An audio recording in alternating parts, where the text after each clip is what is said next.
Welcome back to our channel rucksack and backpack. এসে গেছি কেদার সিরিজের ফাইনাল এপিসোড নিয়ে।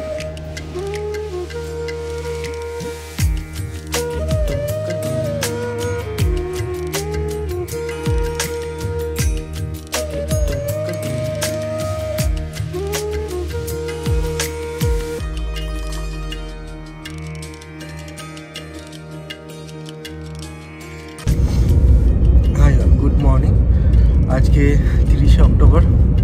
আমরা এখন হরিদ্বারের জন্য যাত্রা শুরু করলাম।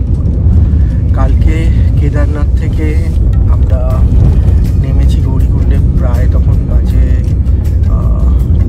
3টে। তারপর গৌরীকুণ্ড থেকে আবার আমরা সোনপ্রয়াগ এসে সোনপ্রয়াগ থেকে আবার জার্নি স্টার্ট করতে বেজে গেছিলো প্রায় 5টা।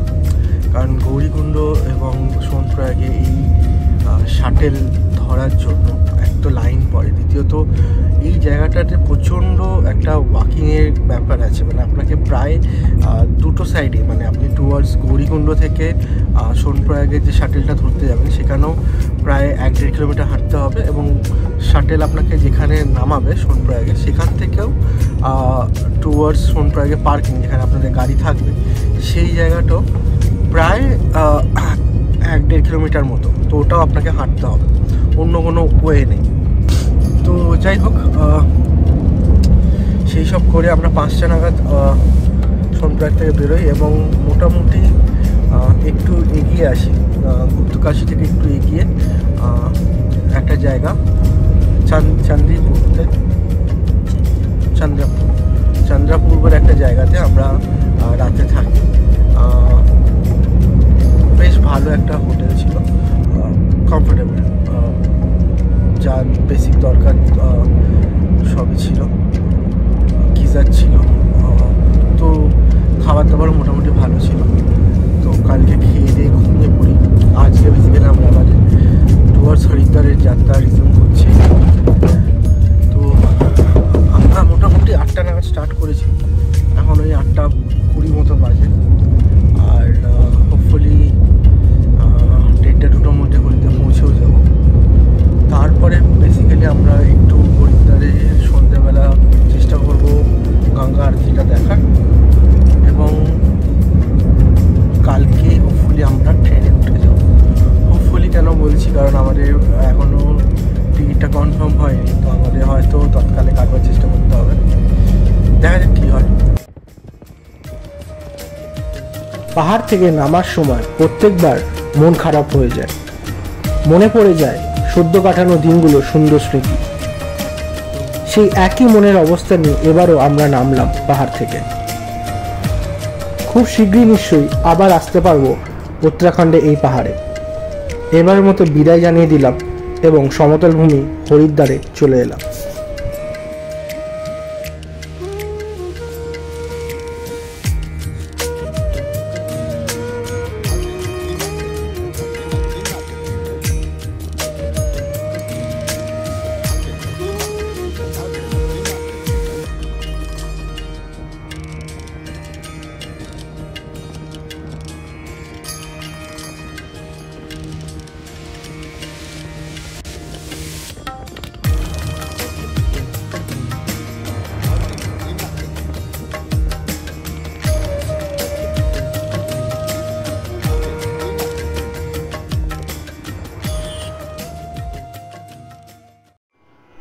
আমরা হরিদ্বার পৌঁছাই দুপুর 2টো নাগাদ। হোটেলের সামনে আমাদের গাড়ি ড্রপ করে দেয়।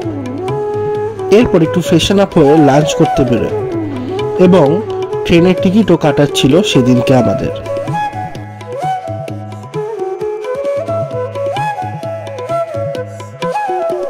ডাইরেক্ট টিকিট না পাওয়াতে আমরা দিল্লি অবধি পরের দিন সকালবেলায় জনশতাব্দীতে টিকিট কেটে নিই।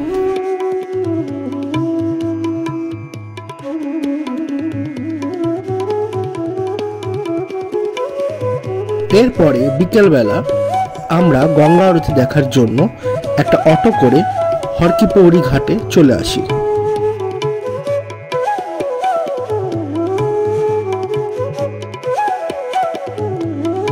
শিবালিক পাহাড়ের পাদদেশে उत्तराखंड राज्य 292 मीटर उঁচুতে অবস্থিত হরিদ্বার অর্থাৎ হরিদ্বার অবস্থিত।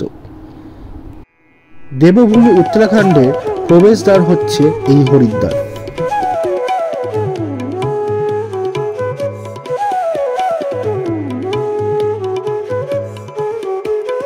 হরি ও হরে সহাবস্থান ঘটেছে হরিদ্বারে। পুরাণে উল্লেখিত মায়াপুরী আজকের হরিদ্বার এবং এটি হিন্দুদের একটি অতি পবিত্র তীর্থক্ষেত্র।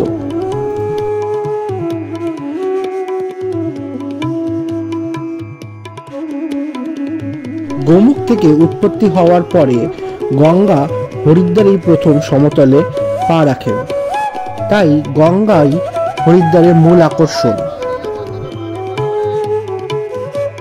গঙ্গা জলে ব্রহ্মাণ্ডের সব পাপ ধুয়ে মুছে যায়। স্নানও করছেন দিন রাত জুড়ে লৌহ শিকল ধরে শিশু থেকে বৃদ্ধ। হরিদ্বারে গঙ্গা ঘাটের অভাব নেই, তবে সবথেকে জনপ্রিয় ঘাট হলো হরকিপৌরি। হরকিপৌরি অন্য নাম হলো ব্রহ্মকুণ্ড। 12 বছর অন্তর কুম্ভ মেলা হয় হরিদ্বারে এবং 6 বছর অন্তরে বসে অর্ধকুম্ভ। রোজ সূর্যাস্তের সময় হরকিপৌরি ঘাটে গঙ্গা আরতি হয়। একসঙ্গে 1008টি প্রদীপের আরতি হয়। সেই সঙ্গে হয় ভজন, যা দেখতে মানুষের ঢল নামে।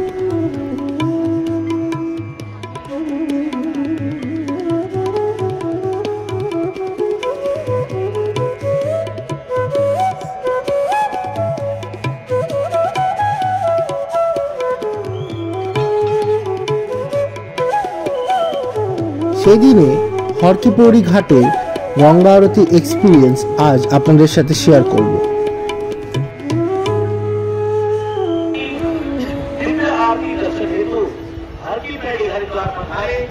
समस्त गंगा भक्तों का श्री गंगा सभा आदि स्वागत करती है। अब आदि से पूर्व मां गंगा का पूजन व अभिषेक प्रारंभ होने जा रहा है। हमारा आप सभी गंगा भक्तों से विनम्र निवेदन है कि आप सब इस पूजन व अभिषेक में हमारे साथ मानसिक रूप से सम्मिलित हो। Hare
Hare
एवं निर्मलता बनाए रखने हेतु गंगा जल को प्रदूषित नहीं करेंगे।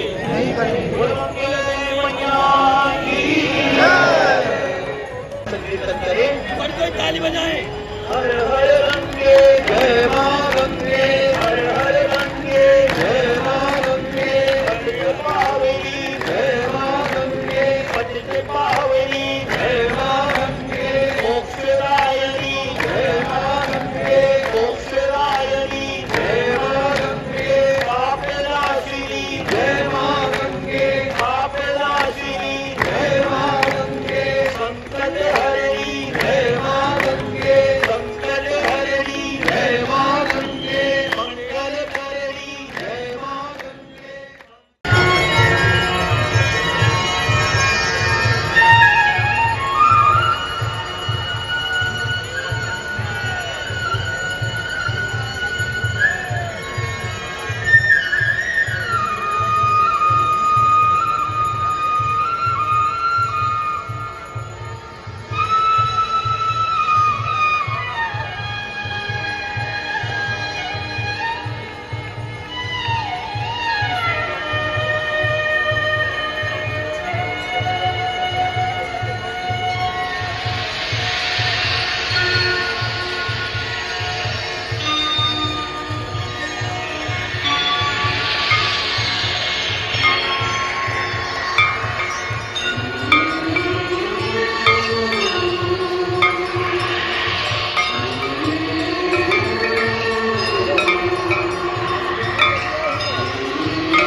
আরতি রেখে আমরা ডিনার সেরে হোটেলে ফিরে আসি।